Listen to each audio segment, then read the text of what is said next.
We in this bitch. We're here with Dion, what's up? I heard your nickname in there was Chicken Wing. Yeah. How'd that come about? For me, like striking wild, like my arms, like they wings and shit. And it don't seem like you fuck with it. You're not fucking with it. Oh no, it's more of a word like you just gotta accept it type of thing. Like it's cool. It's cool. Like all my friends and family call me that shit, so it just stuck with me. Oh, okay. Yeah. It's not a name you got from your coach or? Yeah, it is. Oh, okay. But your family just took it on too? Yeah. Okay. So your family is very supportive of your fighting career and stuff? Yeah, they come to every fight. They're in the crowd cheering me every fight. How did you originally get into Muay Thai? Like, how did you find out about it? And like, why did you choose Muay Thai specifically? I wanted to get in kickboxing specifically, but I knew Muay Thai kind of had the same sort of, elements. So I just took upon that when I joined a striking gym, because I first started doing jiu-jitsu, but I'm like, I got to learn everything. So that's what I did. I took it upon myself to learn that. Do you follow like professional fighting? Yeah, most definitely. Like UFC and stuff? Yep. What's your favorite fighters? Like right now. Right now, Alex Pereira. Oh, he tearing shit up. Marab. It's a lot of guys. Pantoja. Like I like the technical guys, More of the strikers, but if I had like all-time favorite, could be George St. Pierre, Israel. That's probably my top 3. All right. Yeah. Some ghosts up there. Yeah, most definitely. Who your favorite rappers are now? Favorite rapper right now? Here or just all time? Like all time? Right now. Just right now. Right now. Who you bumping the most right now? Lil Baby, Skilla Baby. There's a lot of babies. But I listen to a lot of old shit, bro. Like my playlists go back from 2020. Yeah, so. Oh yeah, so you just in there just bumping shit just from COVID and shit? I put on shuffle and that bitch play something either new or old, Okay, yeah, I feel it. Yeah, I be going through like hella phases. Like I'll just like go through like a good handful of songs, just play that shit out, and then just get my playlist. I'll be listening to some hard shit. Then the next second, some country music. Like you never know what to expect out of my shit. Like Lady Gaga, it might be Lil Baby, it might be some trap shit. Then the next minute, it's some pop shit. You gotta switch it up. All music, I like all music. You gotta switch it up. Most definitely. But shit, we finna get rolling up. If you wanna hold this. Get to rambling about whatever the fuck you want. Yeah, man, I'm about to ask you an interview, man. Where you from, man? Shit, I mean, I was raised in Warren, and then I moved to Fraser when I was older, and then shit, I was heavy into sports growing up, 3-sport athlete, so just all around, never had a break growing up, baseball, football, basketball, so all what that. you were the best at, like? Baseball. Yeah, I played that since I was 4. Oh damn, what was your position? I played middle infield, and then I pitched sometimes, and then you was fucking them up, wasn't you? Man. No, I was alright. I was decent. I wasn't crazy. I could have went to college if I wanted to. Like I wasn't no D1. Like I could have went like community college or D3, maybe D2. Right. But like you said you wasn't no like GOAT. No. But like decent. Yeah. I could hang with. I could hang around. Right. But I wasn't up for that student athlete life. You feel me? I feel it. Like I don't know. I was always good at school. Like I went to the International Academy of Macomb. It's like it's a public school, but you got a test to get in there. And public schools, it was ranked number 1 in Michigan and number 7 in the country. Damn. But like, and it was just like, I just did it because, I don't know, I thought it was right at the time, I was like, if I'm gonna be good at school, might as well just do the best type shit, you know what I mean? But like, I don't know. I was just like, I don't know. I didn't want to go to college, so I was like, what the fuck am I doing this shit for? So what you end up doing? I make music now. I make music and I do this fucking content shit and I work. Okay. But yeah, the dream is to be a musician. Okay. That's the dream. And then I love fighting. So like being around this environment and shit is like a blessing for real. Right. Like, yeah, just getting to know fighters, being like this in the mix, yeah. Yeah. Cause this is what I want my kids to be doing and shit. So I get to know people that like connections. You know, you get to make connections and it's good. So you just like hanging around with fighters and Well, just like getting to know people in the space and stuff. And like I know Phil because he owns a studio. I don't know if you know that. Yeah. Yeah. So I started making music at his studio back in like 2020, I think. And then he was like my engineer, and then he owned the studio, but he was like I would like book sessions with him and shit, and like we would whatever and fucking that's how I know. We built the connection through the studio. And then he stopped. Yeah, I used to rap too. For you real. did? Hell yeah, like I got some shit on YouTube, bro.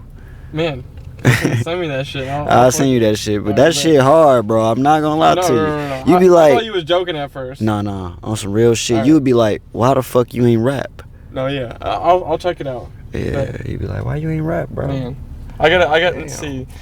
So Phil stopped fucking with like he didn't stop fucking with music, but he just like he got basically like sick and tired of he just got I don't even know. I can't explain. I'm not him, but he just shifted his. He got sick and tired of doing the same shit. Yeah, basically. So he wanted to film fighting. He just got hella into Muay Thai, and he just wanted to build a platform for it because there was none. Yeah, it is not, especially here. Yeah. Somebody asked me who was the like best Detroit fighter. I'm like, what the fuck? I couldn't even answer that shit. Like, yeah, it's not that big yet, but it will be. No, yeah, hell yeah, especially with the content and the money he's putting behind it and stuff, and it's not even the money, because anyone can put money behind it, but it's the way he's putting money behind it. You know what I'm saying? Like the production and the shows that he's putting on is just, it's amazing. It's, I don't know, because I've been to I've seen Phil fight in Chicago and stuff, and I think it was at something called like Maximus. I don't know what the fuck it was at, but like. Oh, I heard about that gym. What about it? It's or like that promotion. Maximus. It's just like, it's not as clean. It's not as professional. You know what I'm saying? When you walk into a Mitten Muay Thai event, you feel like you're at a professional event. Yeah. You know what I'm saying? Definitely. Like, especially with that last one at the Masonic Temple. That shit was fucking crazy. Was like. The people who was fighting was already fighting for a long ass time, and some of them people, it was their first fights. Yeah. Yeah, like first few fights, but it's the production, the quality. The little like in between, like before they was walking out, they had the little the intros and shit. That shit was hard as fuck. I was sick. I wasn't fighting. Like, damn. Man, because I don't know if you know, they filmed some of that shit that day before the event started, and they edited it, and it came out. Damn. Yeah, that's dope as fuck. They got some talented people working for them. Yeah, they do. I feel like Mitten Muay Thai gonna be huge in like 2-3 years. Yeah. Like one of the biggest organizations in the Midwest. I feel like it's already one of the biggest organizations in the Midwest, but I'm saying like popularity wise, I feel like it's gonna be mainstream as fuck.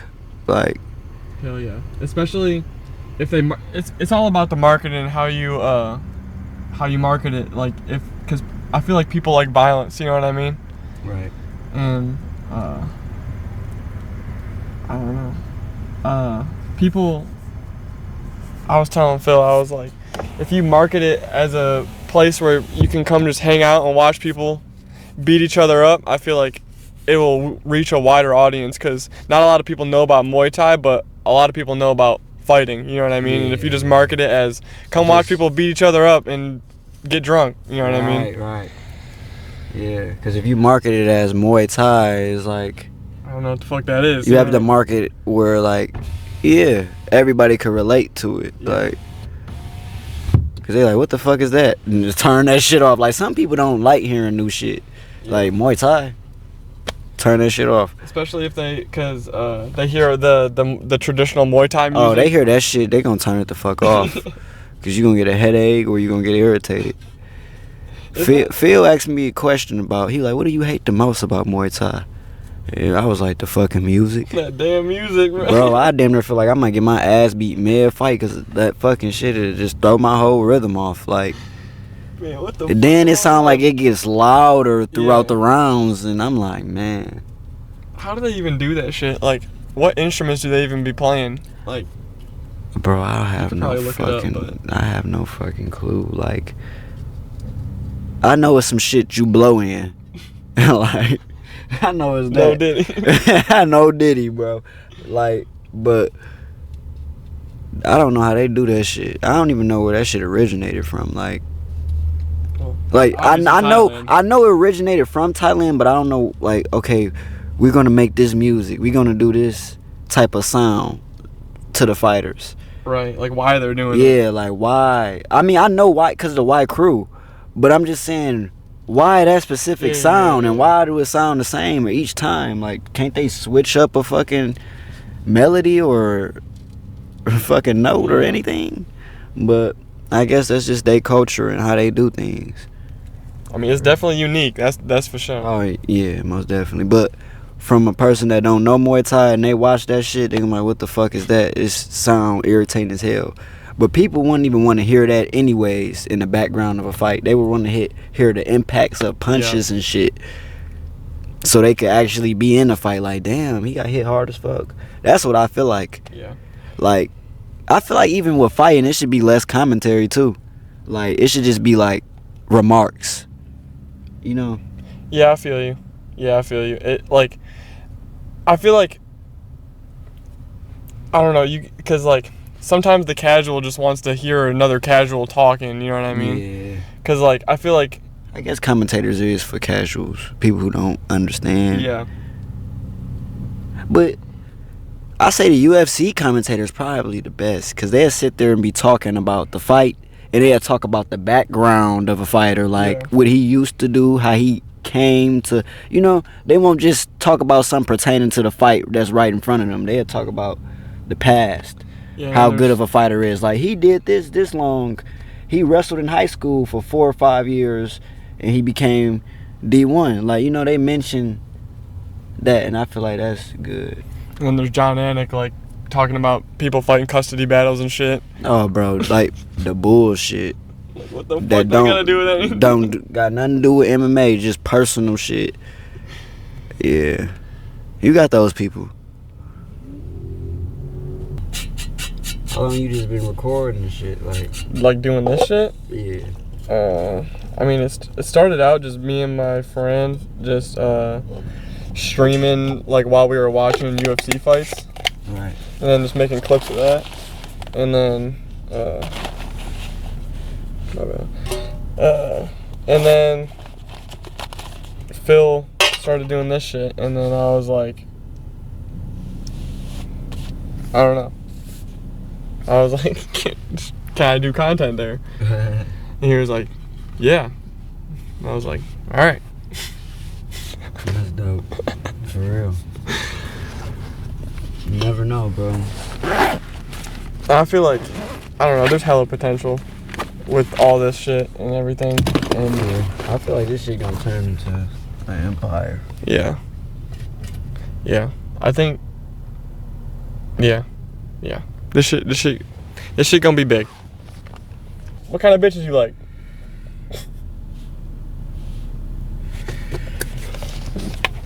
Like, ideal? Like, ideal female? Build a bitch. Or, like, looks wise, or we starting from, like, everything. She gotta have her shit together, you know? But if she don't have her shit together, she gotta be real pretty. But, like, sometimes the prettiest bitches be the ugliest bitches, if you know what I mean. By personality and intelligence. She gotta push me to do better, too. I don't want to just be having a fine-ass bitch who I just gotta carry the entire time, you know? So, The female I want, she got to be on some business shit too. She got to be wanting to like help me grow as a person. And if she ain't pushing me to do better, then fuck, I need that bitch for. But looks, she gotta have some, you know, good grade of hair, good skin, soft skin. I done fuck with some females in the past with some rough skin. That shit kind of make you feel awkward, bro. But, yeah, but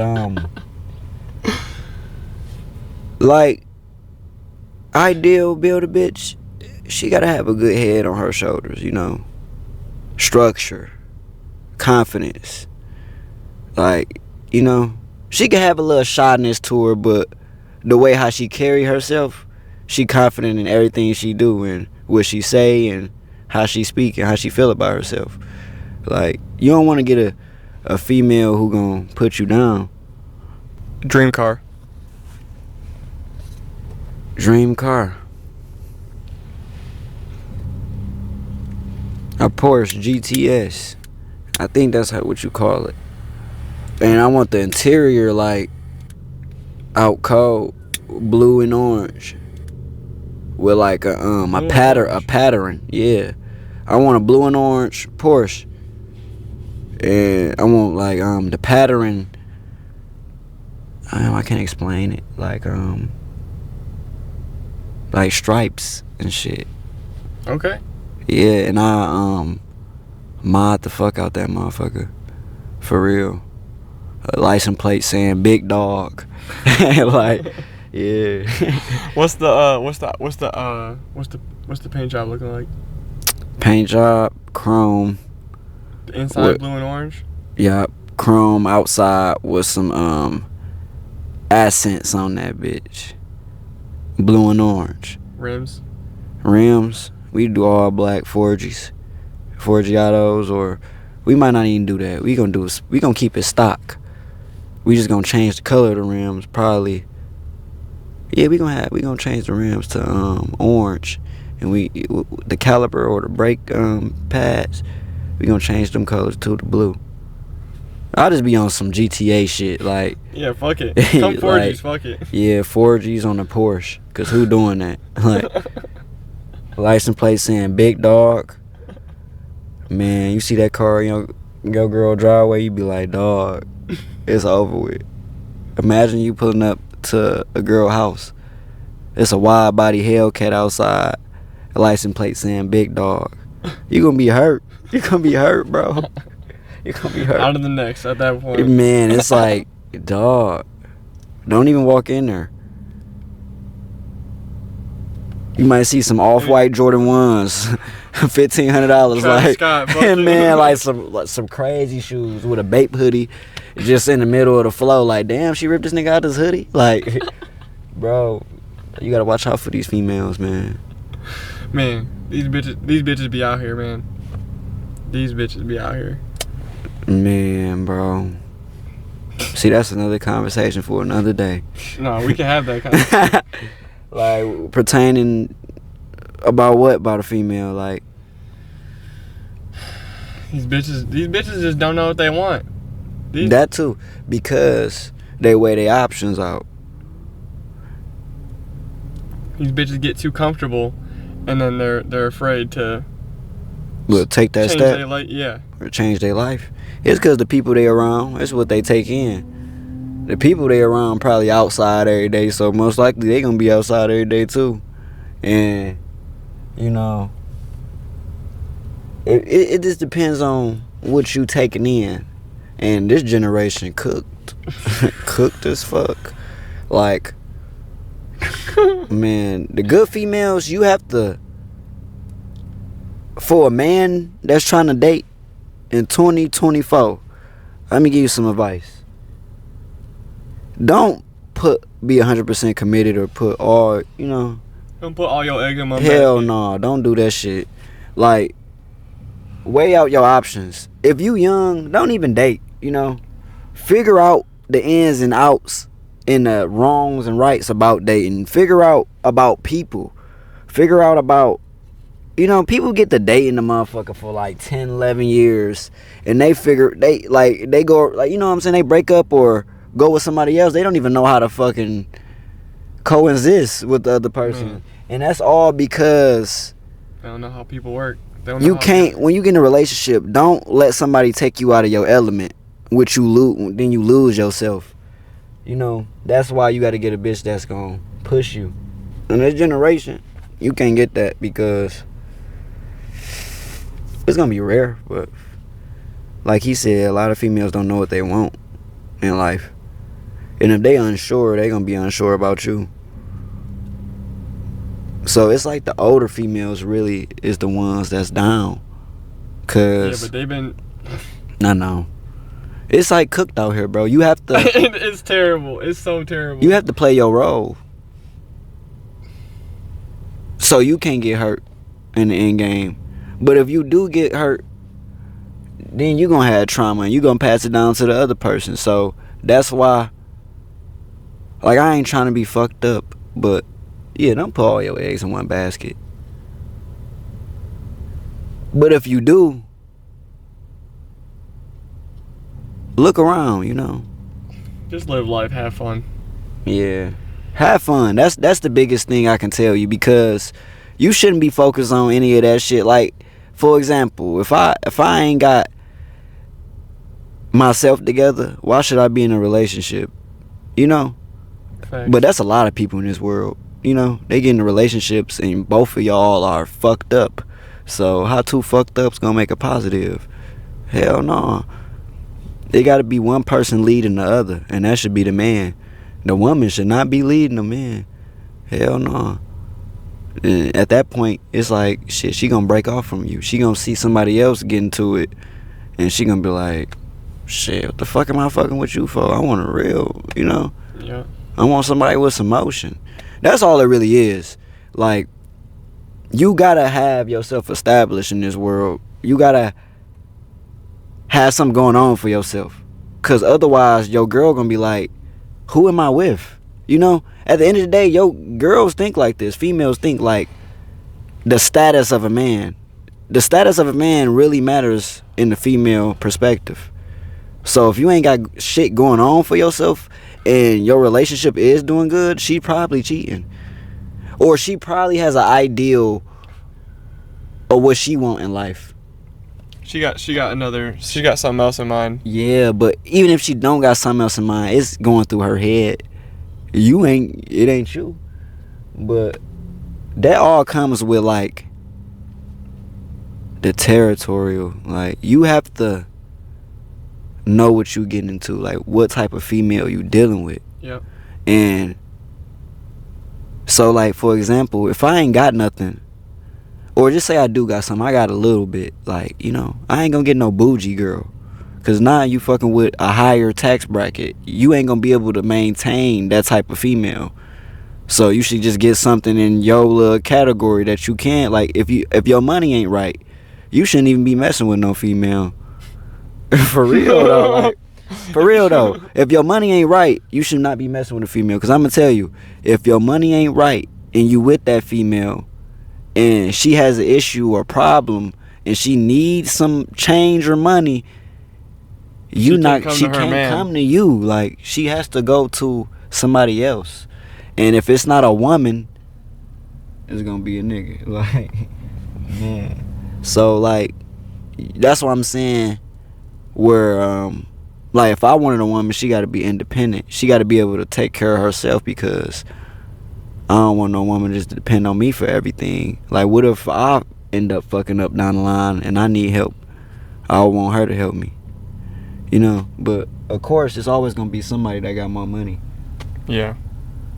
Always gonna be someone who doing the more, like. But long as you do your part, that's all that matters. Yeah, as long as you pulling your weight. But people just fucking with people they can't maintain. Like, people getting too comfortable, and when they get, like, when you get in a relationship, before you get in a relationship, when you meet a girl you like, don't you pull out everything you can, like, to get her? Like, you pull out all the tricks you got and all the stuff, the charms you got to pull that girl. Yeah. When people end up cuffing a girl, they forget about how they got her. They get too comfortable, get the farting around they bitch, get the digging in their nose and shit. You know what I'm saying? Just love shit. Yeah. Scratching their ass like this, like and With their mouth that girl open. looking at that shit like, what the fuck? You can't get too comfortable ever. I got a tip. This is a relationship tip. Add this shit to the podcast. This with life and this with females mainly. If you want the hoes and you want to maintain the females, stay a mystery. Stay a mystery. That's the, and even when you're in a relationship, you want to kind of sort of not be figured out. Oh, she know what time you go to work. She know what time you get off. She know what you do with your friends. Like, you know what I'm saying? If a female know everything you do and how what you do throughout the day, she got you figured out. And if you ain't no mystery, then it's nothing really, she gonna get bored of you sooner enough. Cause this ain't nothing to you that's special no more. Or it's new. not new. Yeah, or nothing's new. new. Like, if you ain't trying shit out new in a relationship or trying new shit, she gonna get bored. And that's the sad truth. And she gonna wanna fuck with a nigga like me, like, who making money, who ain't got time. Yeah. That's how it be. That's how it be. Like, you have to establish yourself in this world. Like, the females, the chains, the jewelry, all that shit come later on. All the shit you want come later. You don't need a female. You don't need it. All you need is yourself and God if you really need someone. But in this life, that shit can take you out your element. And in this generation, people are cooking themselves. People getting diseases because everybody fucking with each other and everybody doing this and that. Like, you don't know who you fucking with now. And you don't know who that person might fuck with. They might know. Like, man, I knew a cousin. He was talking to this one girl, and man, she was, known. But he didn't know that though. But that's the thing I'm saying. You won't know that shit. Yeah. And that's the crazy part about this generation. Like, I would have loved dating back then, probably in the 80s or 90s and shit. I feel like it was more real. Honest. Yeah, honest. But I feel like social media then milked and downplayed every fucking thing. Sexy Red and fucking... Or then overplayed everything, too. Man, Sexy Red and ruined so many motherfucking relationships and just everything. Like, she didn't push the whole stereotype damn near. Like, for real, like... But it all comes down to, like, people being themselves. Most of these motherfuckers not. That's all I got to say, dog. Shit, that was some good shit. You was going on on a tangent there for a second. Man. Is they hitting pads in that motherfucker? I wonder what they doing. Shit. Thanks for sitting down, having a conversation, man. Thank you, bro. Follow me on Instagram. I'll follow you back. Alright. And we'll get a fucking Instagram, or we'll get a fucking interview fucking next fight day. Alright, bet. Alright.